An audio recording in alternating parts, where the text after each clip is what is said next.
If I had one thing to describe my family growing up, it would be mason jars. I may be one of the only people in Manhattan that have mason jars for drinking glasses, because that's what we used to. We used the mason jars for drinking glasses when I was growing up. I think because we couldn't afford real glasses. My mom used to can, and my aunt still does. I just talked to my Aunt Joanne here recently. She just finished canning. They learned it from their mom. This is from the Great Depression. Of course I can, but read this. I'm patriotic as can be, and ration points won't worry me. Why we think now, somehow or another, food will always be plentiful is beyond me. We now go to stores, because nobody really does this. Some people still do. We should learn this, make sure it's not a lost art. But some people just go to stores, and we always just think that stores are always going to be there, and they'll always have food on the shelves. It is an anomaly. This has been an incredible time period in the history of the world. Now, what happens? What happens if you're on the edge and you lose your job? My faith teaches that you should have food storage, and it took me a long time to do it. It took me about a year to actively build it up, and I have a year's worth of food storage, and I have weapons. But I have a year's worth of food storage, and one thing that I didn't realize would happen to me. When I finished, my wife brought me downstairs and she said, "We're finally finished." And she went back upstairs, and I just sat there and I admired it for a while. And this isn't going to come as a surprise to you, but I actually wept because of this. As a dad, the weight was lifted off my shoulders. The weight is so heavy about worrying about what happens if I lose my job. It's amazing what happens. Even if nothing bad happens in the world, what food storage, what a blessing it is. Lisa Bedford calls herself the survival mom. She is here. She teaches food storage and preparedness classes, but that's not what you did in the past. 2 years. No. You've been doing this for 2 years. 2 years. What made you start getting into food storage? You know, we were where a lot of families are right now, with just a dawning realization that the world is changing, as you mentioned earlier. Yeah. And my husband is in construction in the Phoenix area.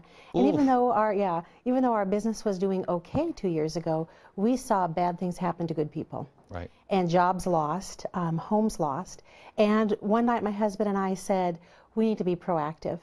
And so we did the easiest step possible. We actually just went to the grocery store with 2 carts, and we began filling them up. It's really hard. I know when my wife and I started, just the calculation of, okay, well, how much would we eat in this amount of time, and how much? I mean, it's daunting. It's daunting. You have put together a system for it, right? Or you what like where would people start? I think that for just at the very beginner level, I think a challenge to give them is to say, prepare for 1 week's of emergency and assume you have no power. And that starts the wheels turning. You start thinking, okay, what kind of food can I set aside that doesn't require refrigeration? You start thinking about things like shelf life. You start thinking about family allergies and preferences, because you want to store things that make sense for your family. Yeah. It is not a one-size-fits-all plan. I will tell you this. I'm a pretty prepared guy. But we lost power for, gosh, a week here this last winter. And I realized how unprepared I even am. I mean, I'm prepared. But we got into it like 4 days, and I'm like, okay, I don't know if we have any more batteries left. I don't know if we have this. I don't know if we have this. You know, it's bizarre.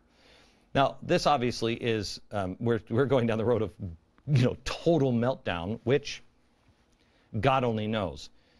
But what I want you to focus on tonight is just the rise of inflation. How close are you to the edge? Are you the average American that is living paycheck to paycheck? Now, how do you, if that paycheck turns off, or if inflation goes up and you can't afford new clothing, or you can't afford some of the food because it's just gone up in price by 20%, how do you survive? What can you do now? We'll go into that next.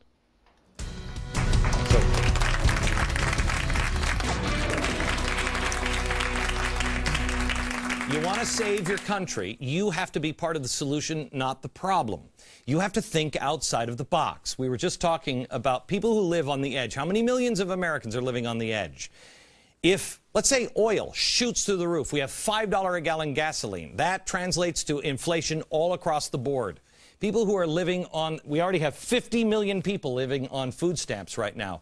If it collapses because of oil prices, how many more people need to go onto food stamps? It is Cloward and Piven.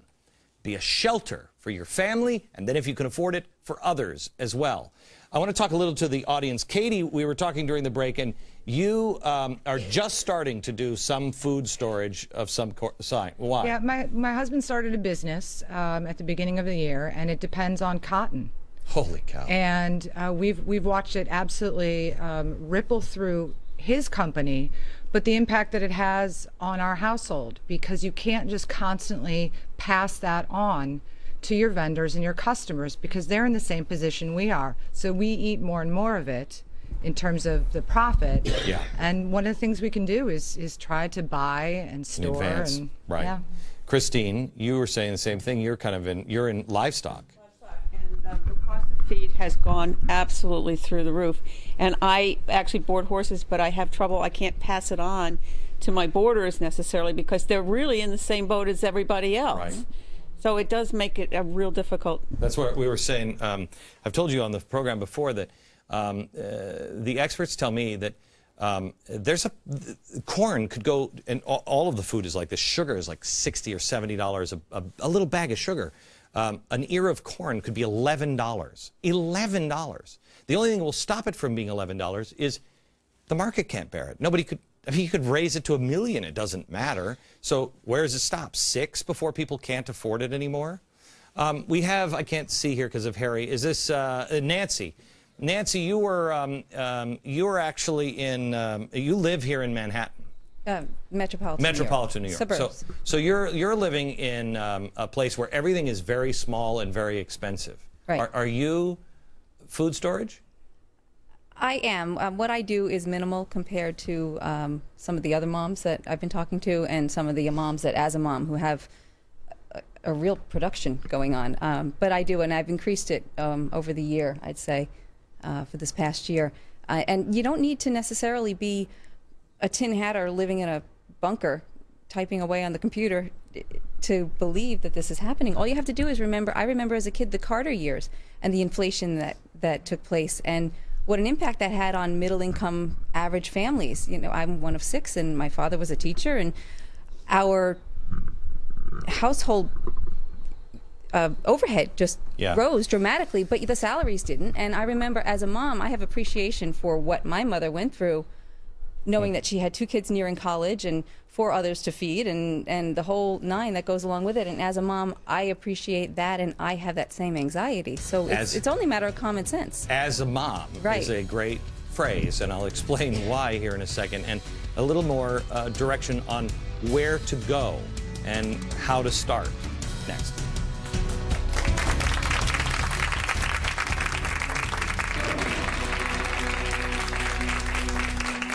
I want to, on the bottom of the screen, you should see some websites that are providing information for you on how to get involved and what to do. The inflation we're tracking. We are also looking. There are ways for you to get involved in the littlest way, all the way to I want to have food storage for 5 years. You can do whatever you want. Just listen to your gut, please.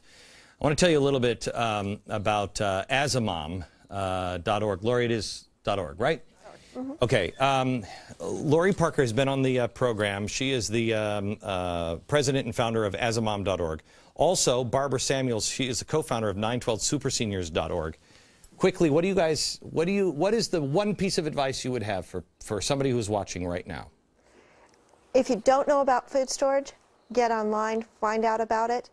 Our front page, we have a thing that's Food Storage 101 I wrote a year ago because people were asking questions. What is food storage? Why is Glenn and Mormon in food storage? And so I answered all of that. And so we have an answer. We have Food Storage 102, has tons of links to things. Okay. Just Google it. Yeah, you know what? I will, since Lori brought it up, I am a Mormon, and this is a faith. Just ask a Mormon. They'll be helping you can. It'll be crazy.